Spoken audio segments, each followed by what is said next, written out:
may talagang out and out pork, ano, yung mga ayuda. Isang katerba kasi yung ayuda eh. Ang dami. Kaya nga nagtataka ako, ba't ganyan kadaming ayuda? May eleksyon na naman ba? Pero kung tutuusin, unang-una, may eleksyon ng BARM. May eleksyon din ng mga barangay kapitan natin. Kaya huwag tayong makakalimot.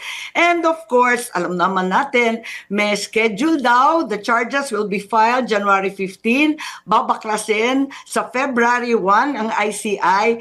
And by February 6, ayan na, dan. Alam na natin, impeachment, ayan na naman, umpisahan na naman. Kaya nakaka-nervyos and abala talaga ako. Now, of course, the president has come out with a veto.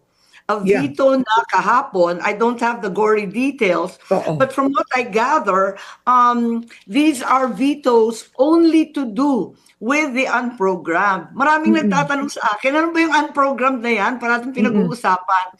Yung unprogrammed, kumbaga sa household, kapag nakachamba ka, nakapagtipid ka, nakadali ka ng murang bigas, pag may savings ka, o yung anak mo, o at least hindi na nagastosan, nagka-scholar, ayun. Yun ang ating unprogrammed. Kumbaga, nagkaroon ka ng extra income.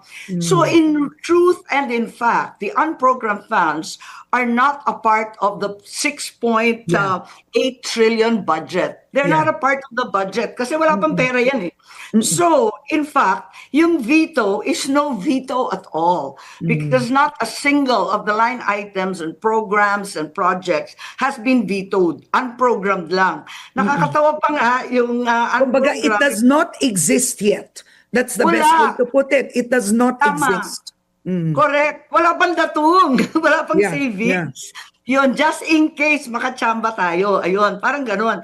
Kaso ngayon, ang nakakatawa, yung nakita ko, yung assistance to government-controlled and owned corporations, kung tutuusin, bakit tatanggalin yun? There's no need to veto that. Dahil that's just an accounting effort. It's from one government corporation to the national government. Parang iba lang sa listahan. Ilipat mo lang yun eh. Ba't mo i-veto yun? Accounting error lang yan. Kumbaga, accounting magic lang yan. The same has to do also with the DTI CARS program. That's our automotive effort under the DTI. May utang tayo dyan sa Toyota at iba pang investor.